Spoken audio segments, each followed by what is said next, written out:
जय हिंद दोस्तों, आप सभी का एक बार फिर से स्वागत है हमारे इस चैनल के साथ एक नए और काफ़ी इम्पोर्टेंट क्वेश्चन के साथ। आज का जो सवाल है वो काफ़ी इम्पोर्टेंट है। ऐसा इसीलिए कि ये सवाल आप लोग भी देखे होंगे कि काफ़ी बार आया होगा, अगर आप लोग इसको पहले पढ़े होंगे तो, और नहीं पढ़े होंगे तो आपको ये चीज़ पता चल जाएगा कि ये कितना इम्पोर्टेंट है। यहाँ पे सबसे पहले देखिए, चैप्टर का नाम है अर्थव्यवस्था एवं इसके विकास का इतिहास। ये चैप्टर का नाम है। यहाँ पे इस चैप्टर में बेसिकली आपको अर्थव्यवस्था के बारे में ही पढ़ना पड़ता है कि अर्थव्यवस्था कैसा था, कैसे इसका विकास हुआ, इसी चीज़ के बारे में आपको पढ़ना पड़ता है। और ये चीज़ जो है अर्थव्यवस्था के बारे में पूरी दुनिया से जो जानकारी मिली हुई होती है उसके बारे में बताता है ये चैप्टर। इसके बारे में आप पूरा पढ़ेंगे, काफ़ी अच्छा लगेगा, आपको काफ़ी मज़ा आएगा। यहाँ पे एक सवाल है इस चैप्टर का, अर्थव्यवस्था के विभिन्न प्रकारों की विवेचना कीजिए। मतलब अर्थव्यवस्था के जितने भी अलग अलग प्रकार हैं उनके बारे में बताने के लिए कहा गया है। यहाँ पे सबसे पहले आपको उत्तर में लिखना है, अर्थव्यवस्था दो आधार पर वर्गीकृत की जाती है। मतलब अर्थव्यवस्था को दो आधार पर वर्गीकृत की जाती है। यहाँ पे को छूट गया है। यहाँ पे सबसे पहले आपको पहला आधार देखिए विकास के आधार पर, और दूसरा है स्वामित्व के आधार पर। तो विकास के आधार पर अगर देखिए, विकास के आधार पर अर्थव्यवस्था दो प्रकार के होते हैं। पहला क्या है, विकास के आधार पर विकसित अर्थव्यवस्था और विकासशील अर्थव्यवस्था। विकसित अर्थव्यवस्था वे सारे देश आते हैं, वे सारे अर्थव्यवस्था आते हैं विकसित अर्थव्यवस्था के अंतर्गत जिनकी अर्थव्यवस्था के अंतर्गत आने वाली जो भी प्रक्रियाएं हैं वो सारी मतलब अच्छी हो, जैसे कि स्कूल, कॉलेज, अस्पताल, सड़क जैसी चीज़ें अच्छी हो। जिस देश की अच्छी है वो सारी देश विकसित अर्थव्यवस्था के अंतर्गत आएगा।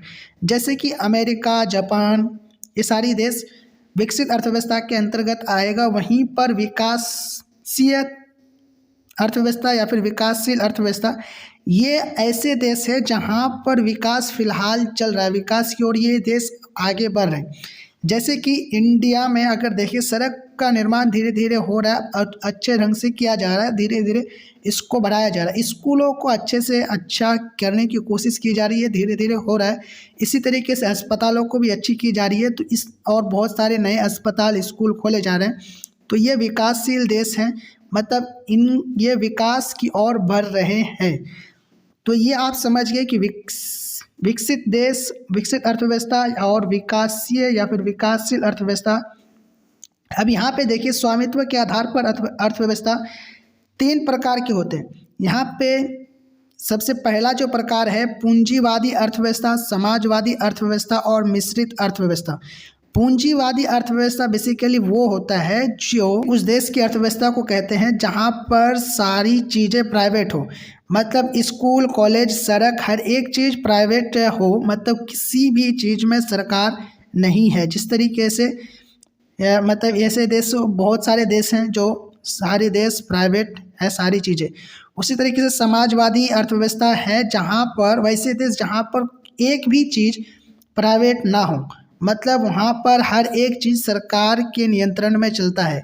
और पूंजीवादी अर्थव्यवस्था जहाँ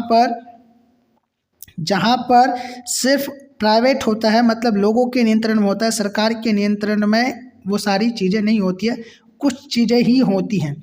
वहीं पर समाजवादी अर्थव्यवस्था जहाँ पर सारी की सारी चीज़ सरकार के अंतर्गत होती है। और मिश्रित अर्थव्यवस्था है जिसमें प्राइवेट लोगों का भी कंट्रोल होता है और सरकार का भी कंट्रोल होता है। मिश्रित अर्थव्यवस्था का उदाहरण है भारत यानी इंडिया। इंडिया जो है, इंडिया में अगर आप देखेंगे बहुत सारी कंपनियां हैं जो सरकारी कंपनियां हैं, और बहुत सारी ऐसी कंपनियां हैं जो प्राइवेट कंपनियां हैं। जैसे कि टाटा एक प्राइवेट कंपनी है। इसी तरीके से BSNL जो है नेटवर्क प्रदान करने वाली सिम, जो पता है आप लोगों को सिम, वो है सरकारी कंपनी। तो ये सारी चीज़ें हैं। आई होप कि आप लोग समझ गए होंगे। Thank you. जय हिंद, जय भारत।